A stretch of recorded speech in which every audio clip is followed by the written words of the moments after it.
Well, welcome. We're glad to have you here. Glad to have those who are watching virtually. This is the third Sunday of Advent. It's Stir Up Sunday. We talked last week with Laura Francis about the Sarum Blue and the Sarum Right. Well, this third Sunday of Advent is part of this Sarum liturgy, and very ancient liturgy, and the collect begins with the Latin word excita, stir up thy power, O God.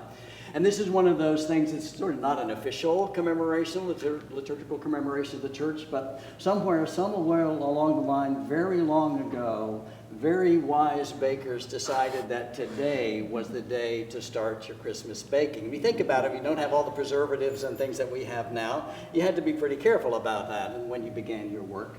And in Victorian England, it became the day you started your Christmas pudding. So remember that Christmas pudding is a dense batter, and it takes lots of stirring. So the traditions happened that rose up within families that you had to take your turn stirring. You started with the youngest child and moved to the oldest, and then there was the tradition of making a wish as you stirred, that you kept quiet, like your birthday wish, as you came looking forward to Christmas. And then it was actually that after you did all that stirring and got it put together, you steamed it for 5 or 6 hours today. And then let it mellow until Christmas, and then you could steam it for just an hour or two more, and it would be ready to serve. And let's begin with the collect and remind ourselves how this connection is made. The Lord be with you. And also with you. Let us pray. Stir up your power, O Lord, and with great might come among us. And because we are sorely hindered by our sins, let your bountiful grace and mercy speedily help and deliver us. Through Jesus Christ our Lord, to whom with you and the Holy Spirit be honor and glory now and forever. Amen. Amen. Now, I always return to Charles Dickens at Christmas time. I try to read A Christmas Carol from the same book that my generations in my family have read. And there's this great connection to Stir Up Sunday and Christmas puddings. If you remember, this is Christmas present, so Scrooge is looking in on his clerk, Bob Cratchit, in their house, and he's amazed at how much joy there is over this kind of meager feast that they're having. So it's time, the goose has been consumed, and Mrs. Cratchit left the room alone, too nervous to bear witness, to take the pudding up and bring it in.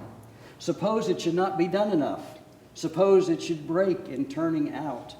Suppose somebody should have gone over the wall in the backyard and stolen it while we were making merry with the goose. All sorts of horrors were supposed. There was a great deal of steam. The pudding was out of the copper. A smell was like washing day. That was the cloth. A smell that was like an eating house and a pastry cook's next door to each other, with a laundress next door to that. That was the pudding. In a half a minute, Mrs. Cratchit entered, flushed, but smiling proudly with the pudding, like a speckled cannonball so hard and firm, blazing in half a quartern of ignited brandy, and bedight with a Christmas holly stuck on top. Great prose. Now, I know we got cooking to do. We got 2 more excerpts, okay? So, Okay, I'm just going to switch spots with you. So this business about fasting and feasting is sort of lost on us, but just think about how meager and mundane life would be in terms of, just think of Victorian England in Dickens' time. People ate just to survive, to be sustained, ate what they could find, and then for Christmas would really try to do as best as they could, like the Cratchits, for their families. And so you remember the scene that Scrooge goes back to where he was an apprentice at Fozziwig's warehouse. And you remember the scene. So it's evening time, just as it gets dusk, they light the lamps, they clean out the warehouse floor, put in a big fire, and then people start coming. Everyone who's connected to Fozziwig in any way, all of his suppliers, from the highest to the lowest, all of his employees come in. And you remember Scrooge gets him aside at some point and says, you realize, sir, how much you're spending on this? And Fozziwig, of course, says, now this is what I'm supposed to do. And so here we go. Here's the feast that they're having. There were more dances, and there were forfeits, and more dances, and there was cake, And there was negus. Negus is port wine, mulled port wine. And there was a great piece of cold roast, and there was a great piece of cold boiled, and there were mince pies and plenty of beer.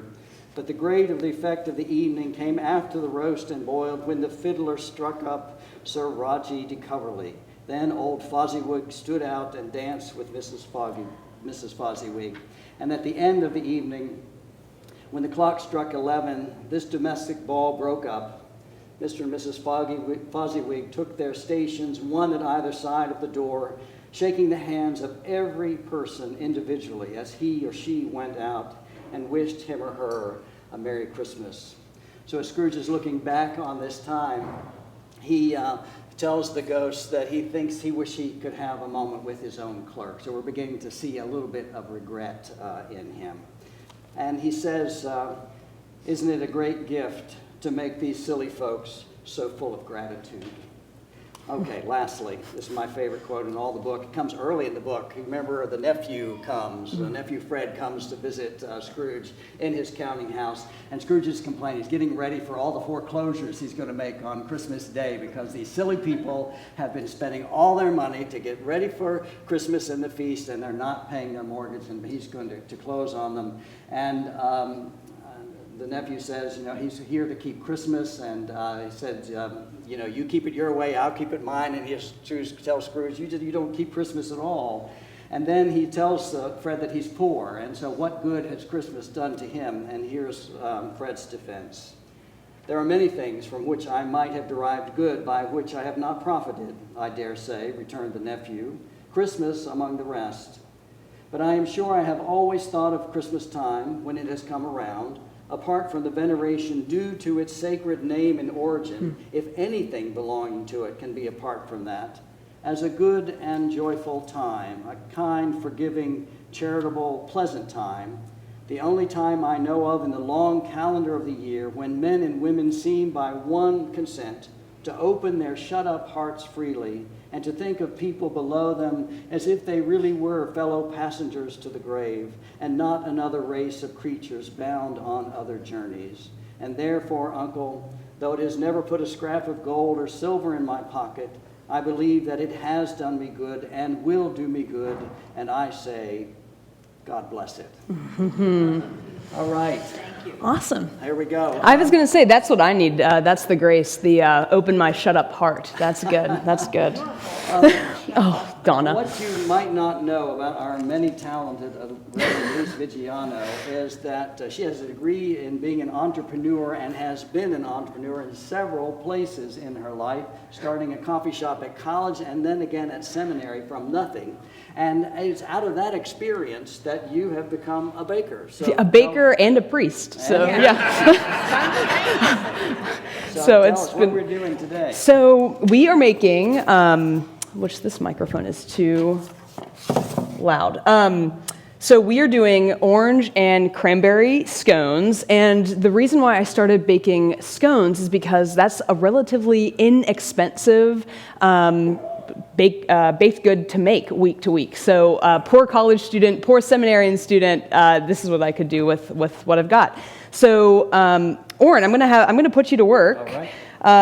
This recipe has come a really long way from when I first started it. Let's start measuring out a few things. Can I say something about more about you? That I don't know.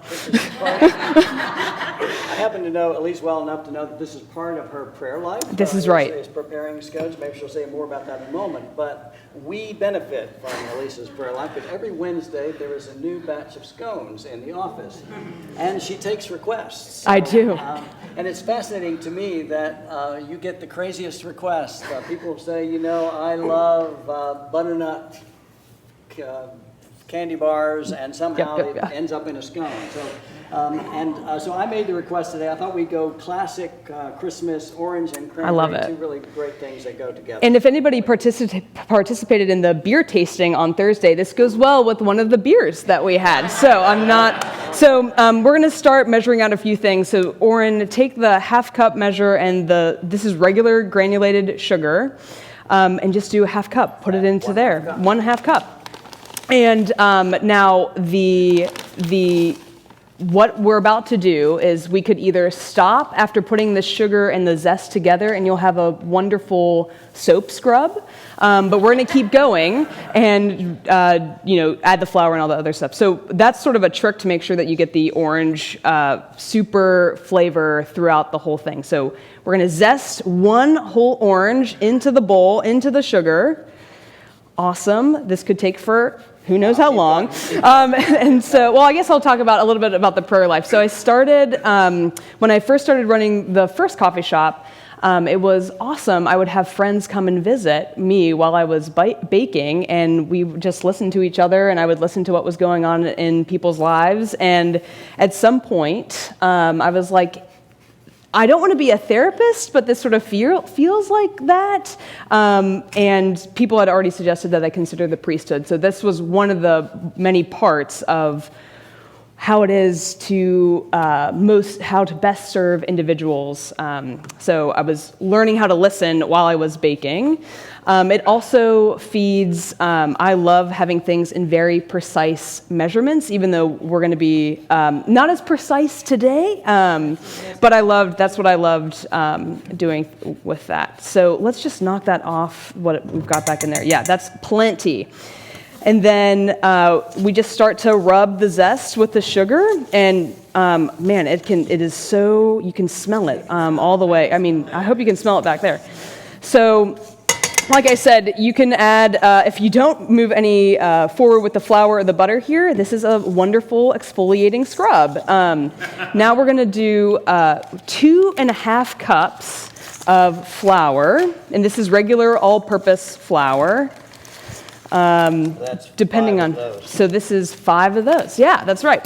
That's the other funny thing. So with all my other recipes that I've made, I use a scale. This is the only recipe that I use a measuring cup. Look at that. My mother taught me how to do that, Oren.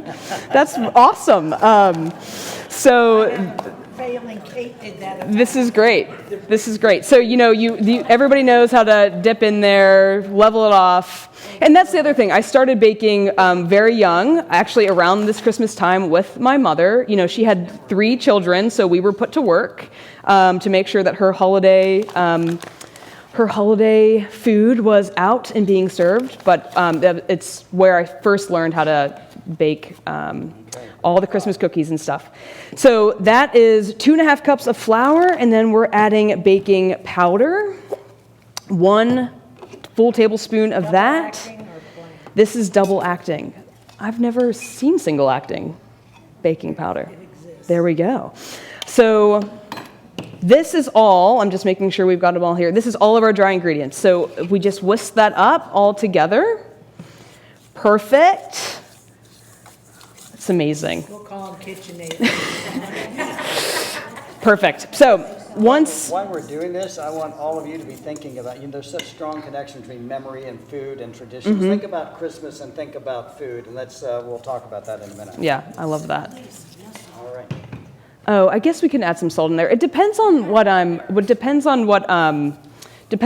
making. And see, look, I'm not even... I said I was precise, and now I'm just doing everything by... Yeah, this is a few pinches. Okay, so at this point, that's all the dry ingredients. And for all of the scone recipes that I do, that's the basic. So it's 2.5 cups of flour, 1/2 cup of sugar, 1 tablespoon of baking powder, and that's all the dry ingredients that we just added. So now it's all of the wet stuff. And so Donna has already sort of shivered in what I'm about to do. We are going to actually use Greek yogurt as a part of our liquids here, which is not a traditional scone recipe, but it provides a very nice texture to the final, a little bit of tang. And the other thing that I love about using the yogurts, it allows for a lot of creativity. If you are looking to put a flavor that, say key lime, for instance, and you can't find limes, just go out and buy a key lime yogurt, and you get the same sort of flavor in your scone. So what Oren was talking about earlier, if there's like a scone flavor that's come to mind and I can't seem to figure out how to get that flavor in there, I will turn to different flavored yogurts, which is great. Yes? Oh, this one was on sale. Chobani Greek yogurt vanilla blended. And this is, let's see, it's just regular, total fat. Oh, it says 0 grams, but that's not, I don't know.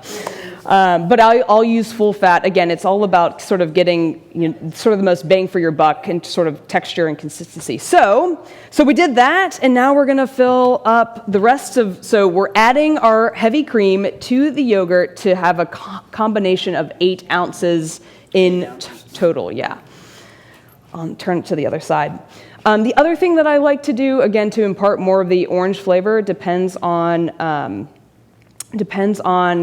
sort of how everything's playing out and what you're using in terms of your liquids, is adding the orange juice into that as well, which we Just could so it's not do. lost on us non-bakers, 8 ounces is what you're going for, and so it would have been just milk or those Yes, combinations. that's exactly right. That's exactly right. So because there's a little, so it's funny, because there's a little bit of less liquid, even though it's coming to 8 ounces in total, these scones are not dry, at least I hope not.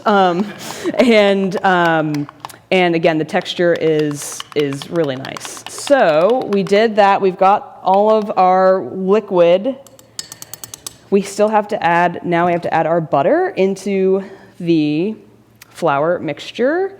So Oren, if you take that, is that one soft? Yeah, it's soft. Okay, good. So I just literally cut into the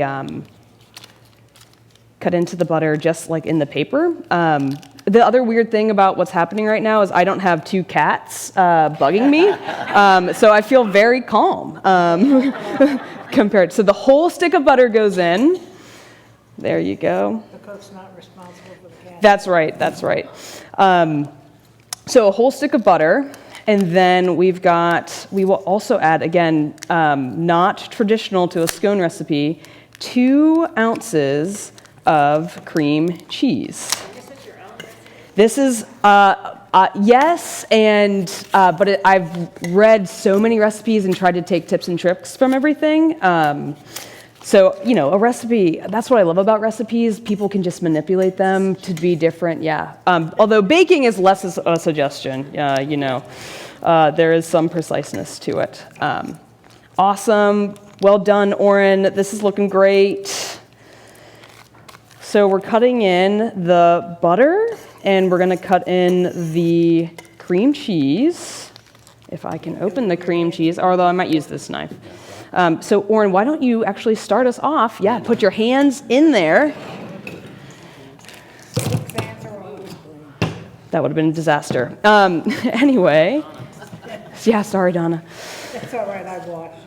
2 ounces. 2 ounces of cream cheese are now also going in there. These ingredients, the wet ingredients, are at about room temperature. It will change the different. Nice job! Oh my gosh, we should just call them KitchenAid. This is really good. See how they taste. Could we try whipped cream cheese instead of just room? I cannot. The reason why I use this particular packaging or whatever is because it has on the package the 2 ounce, the 4 ounce, the 6 ounce, so I can cut it into the right measurement. So. Just for practical purposes. Oh, awesome. We are doing a great job, and that looks really good. Keep doing that. Oh, we're killing it. Okay. It's 10:20. It's 10:20. I'm highly aware of the time. Sorry? What happened to our clock? Oh, I don't know. I don't know if it ever worked, Donna. So this is looking great. You can stop there. So we want, I do want to feel this, because it is also, I think, Clumpy. yes, we want it to be clumpy, but we also want it to feel like sand.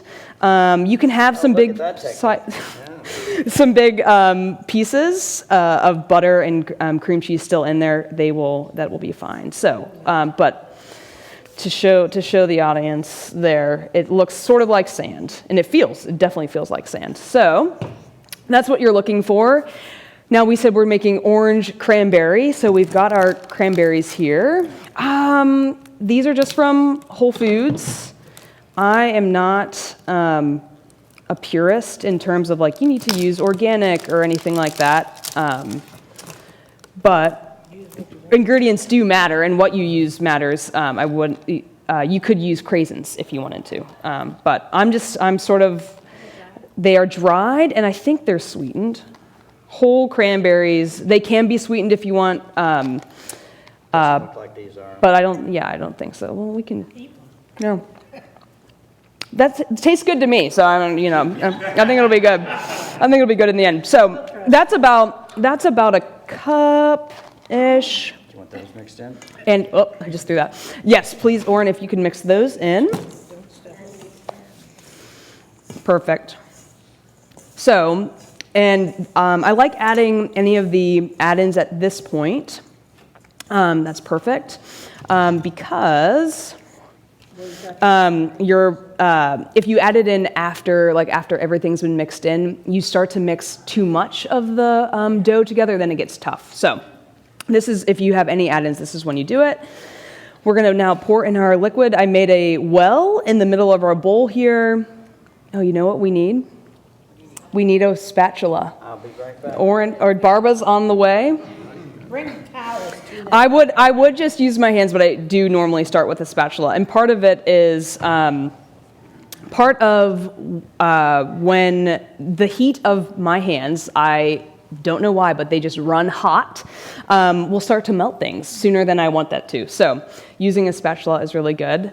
I guess we can take this moment. Yes? Quick PSA. Yes. For any of you that have dropped off children in Sunday school, pickup will be right here in the kitchen. Awesome. Oh, yeah, because they're baking in there too. Yeah.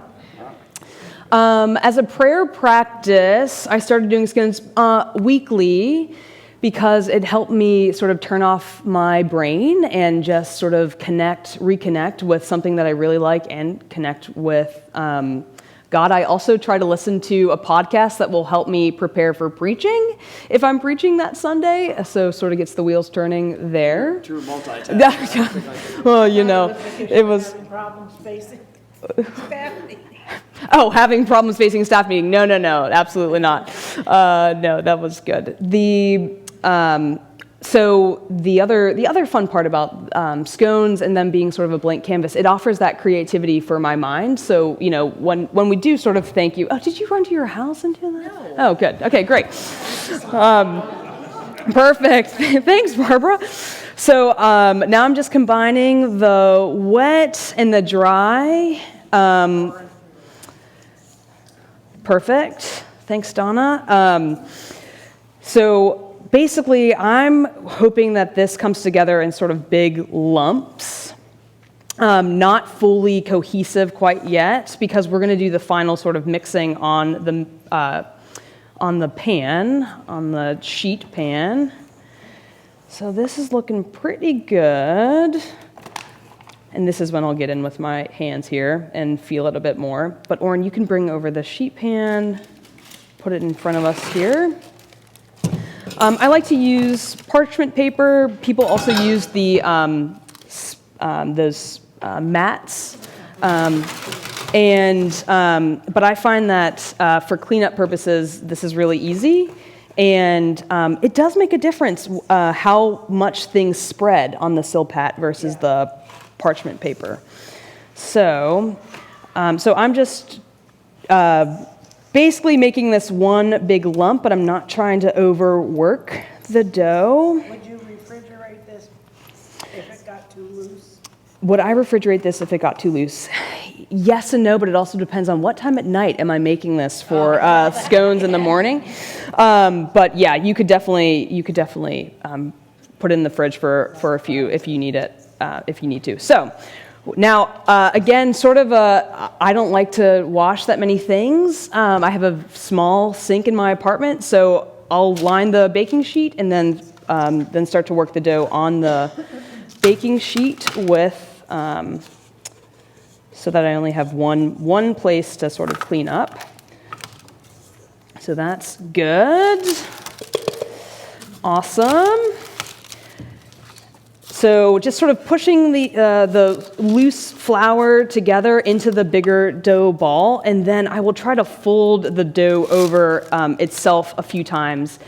They do that with making croissants, and it makes things super flaky. I'm not necessarily going for that here, but it does help to make sure that all the flour has been incorporated without overworking the dough. So that's good. I turned the dough a bit there. And then, Oren, I'm going to let you form this into a rectangle. So that looks good. Oh, thank you. Yes, yes. Oh, yes, you can put that over there.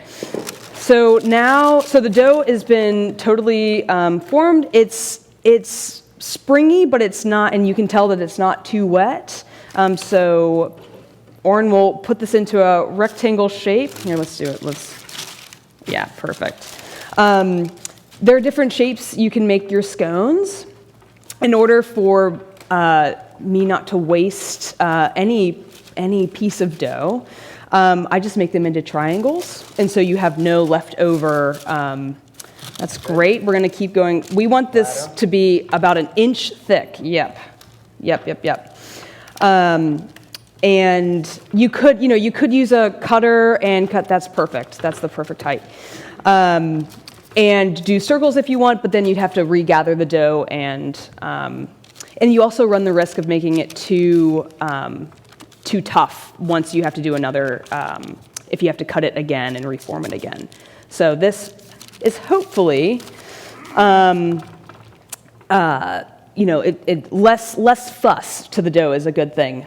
So I'll just cut this in half, and then I cut the halves in half, and then I cut everything into triangles from there. And I'll do a little bit of, yep. So half, and then triangle. And then triangles again. And I'll sort of shape up. If the ones that don't come out into like a triangle shape, I'll try to sort of reshape them, but Math skills are better than mine. I don't know how many. It depends on what flavor I'm making. Squares. So what's Depends the on the- weirdest ones you've made for us? I made, for The Office. What is the weirdest one I There was made? one that was made of trick cereal. Oh, yeah, that was bad. Yeah, that one wasn't great. Well, sometimes I'm just in the grocery store and I'm like, oh, I need something easy and something fun. And I'm like, oh yeah, that looks fun. It's cereal. That'll be fun to put in a scone. I've made a buffalo chicken wing scone. That was a challenge and I was successful. So, but savory and sweet are super fun to play around with. The one, I'm trying to think of the one that's been my favorite. I actually really like this flavor, the orange cranberry. Made one time are good. Lemon, I like the lemon ones. Although, my mother, I made the lemon scones for Easter one year or whatever, and she was like, it just doesn't taste like the Jiffy mix. And I was like, yeah, I wasn't really going for that. I was like, okay, well, that's, Go home, I said, but it's like I've got to get my hair done when I go home to Pittsburgh. But it is a nostalgic flavor for her, whatever that mix is. So I'm like, well, I can't ever compete with that. So I've basically cut these into a relatively the same size. I try to make them similar in size so that they bake up evenly. So, and then you place them on the baking tray with a little bit of separation between each one, just so that if they do touch, it's perfectly fine, but you're just gonna have to pull them apart at the end of the day. Yeah, so Oren, if you could hold that up just to show folks. Ta-da.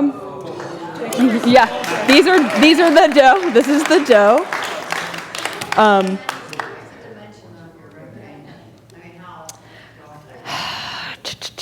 It was maybe 8 by 6-ish. You want about an inch height for the dough when it's on there.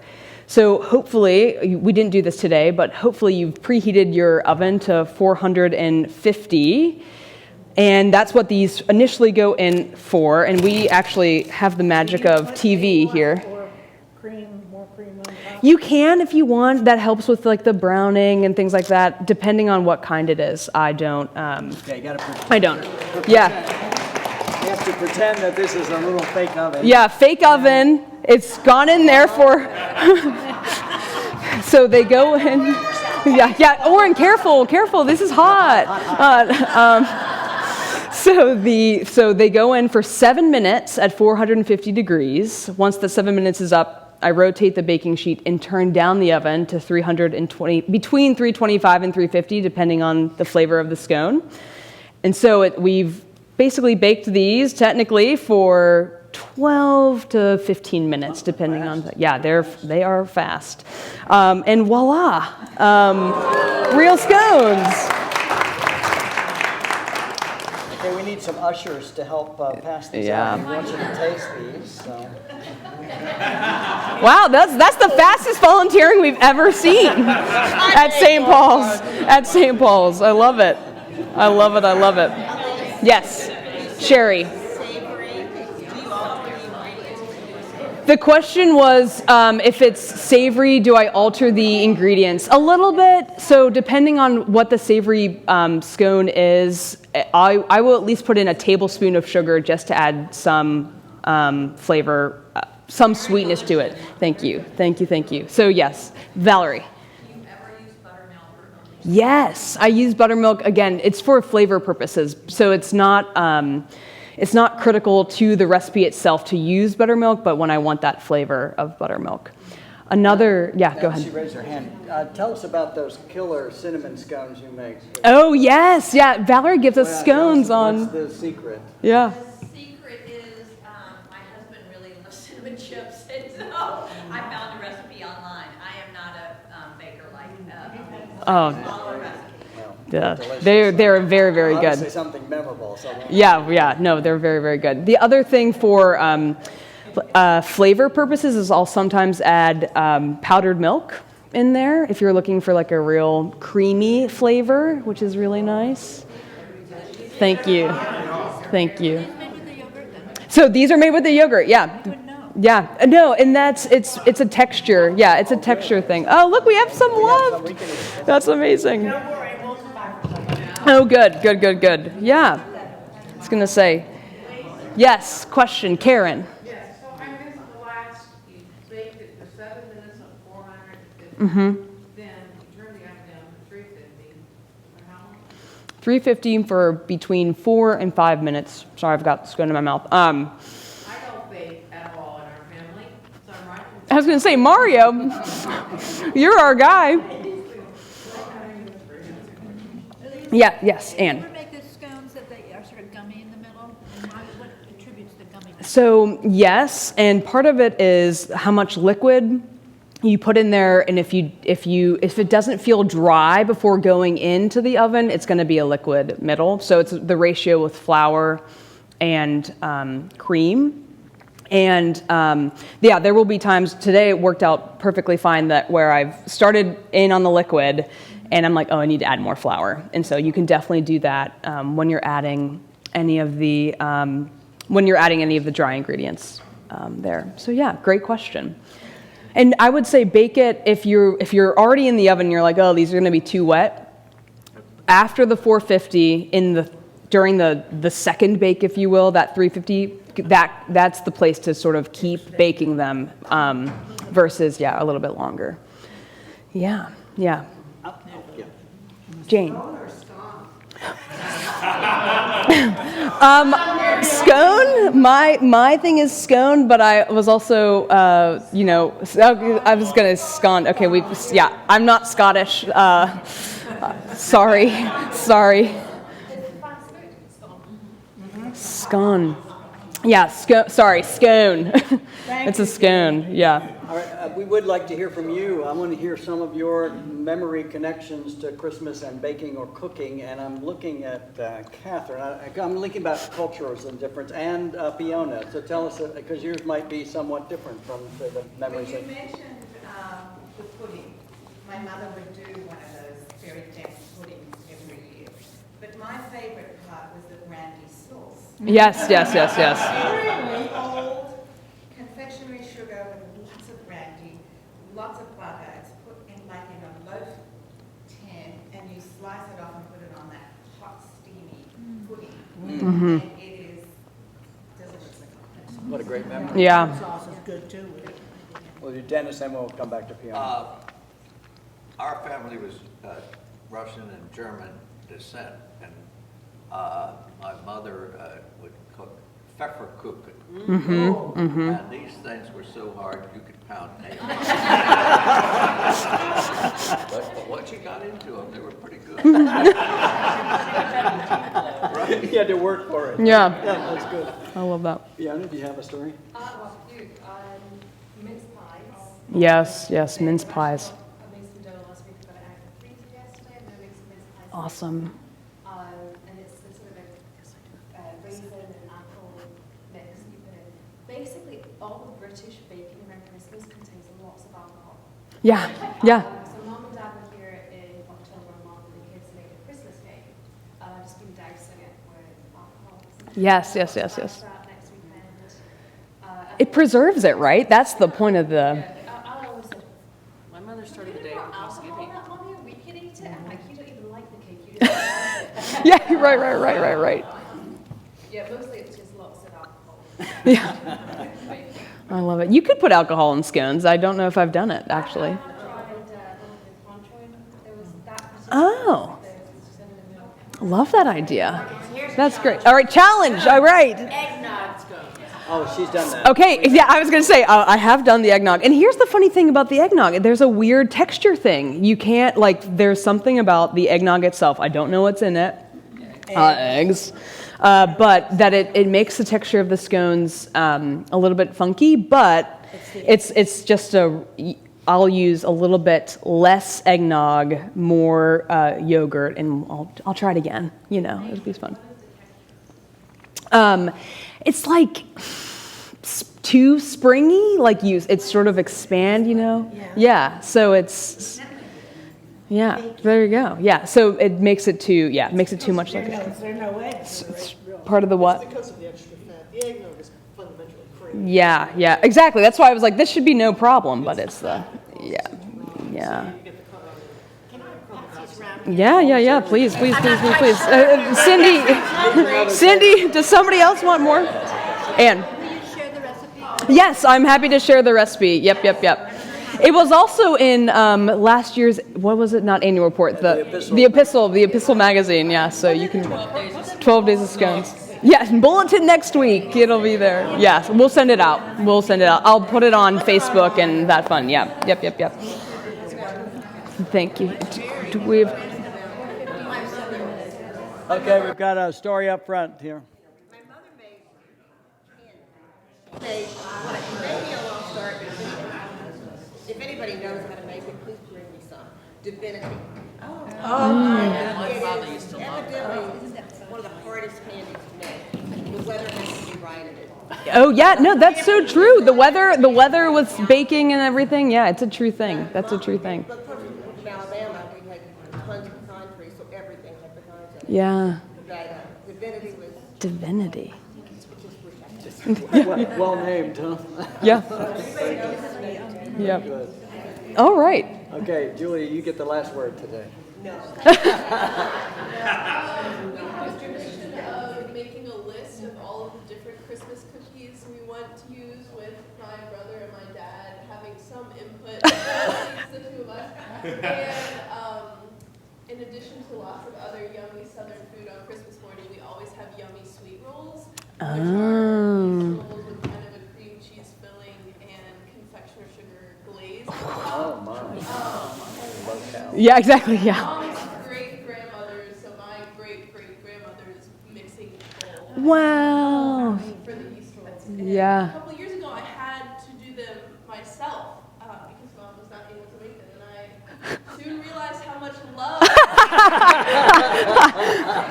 It didn't turn out quite the same. That's good. Yeah. I have my grandmother's cutting block, which I do a lot of baking on too. I don't cut a lot of things on it, Okay, but 2 quick yeah. ones, then we've got to go. Really quick story that involves Julia Burke. Several years ago in the youth auction, Julia auctioned off her baking skills. Oh my and gosh. made Christmas cookies each week leading into Christmas for our family, and they were a huge variety, and they were all delicious. That's awesome. You and Amy Yeah. So, we'll make those connections. Perfect. One final PSA, it's a retraction of the previous meeting. The children have all moved now. Perfect. All right, go in peace to love and serve the Lord. Thanks be to Thank you. Well done. That was so much fun.